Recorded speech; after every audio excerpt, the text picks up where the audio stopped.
예, 안녕하십니까. 오늘 또 두 번째 뵙게 됐습니다. 지난번에 디스크 질환과 협착증에 대한 말씀을 드렸는데, 오늘은 척추 내시경을 이용한 수술 등 내게 맞는 척추의 치료법에 대해서 말씀드려 보겠습니다.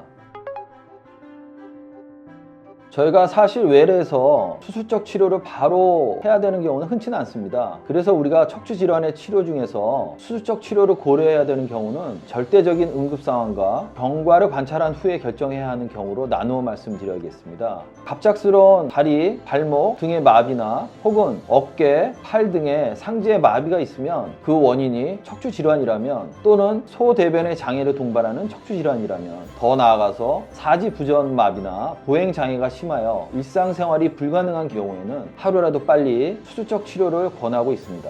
하지만 반면에 통증이 주된 증상인 경우에는 약물치료, 물리치료, 신경차단술 등의 보존적인 치료를 함으로써 6주 이상의 통증이 호전이 안 된다면 수술적 치료를 고려해 보셔야 할 것 같습니다.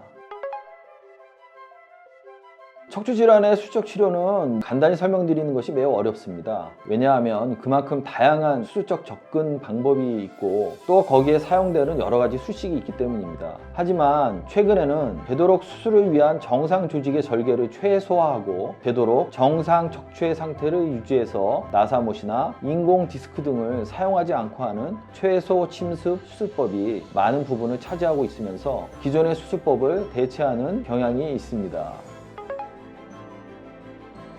현재 한 방향이든 두 방향이든 척추 내시경 수술은 그 한계를 점점 넘어가고 있어서 그 수술의 적응증이 환자의 범위에 제한을 두는 것이 의미가 없어 보이는 시대가 왔습니다. 다만 기존의 모든 척추 수술의 방법을 할 줄 알면서 두 가지 종류의 내시경 수술을 모두 할 줄 아는 척추 전문의와 상의하시기를 권유합니다.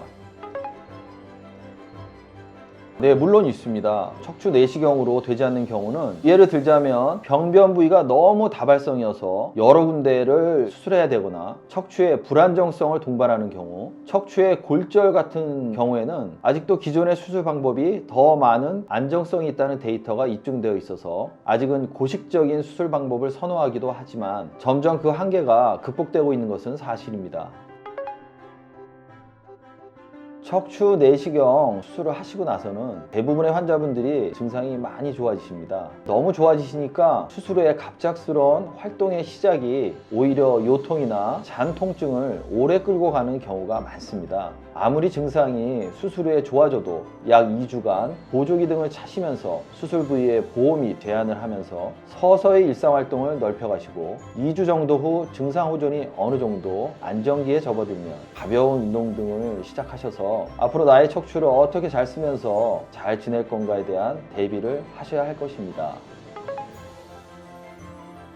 참 어려운 얘기입니다. 왜냐하면 수술적 치료의 고려는 항상 절대적인 수술의 적응증이 아니라면 충분히 의료진과 상의하셔야 되고 결정하셔야 합니다. 주변에 누구는 수술해서 나빠졌다든지 이 수술만 하면 하나도 안 아플 거라든지 그런 절대적인 결과는 없기 때문입니다. 치료와 수술을 담당하는 의사분을 믿고 끝까지 치료에 함께 해주시면 좋겠습니다.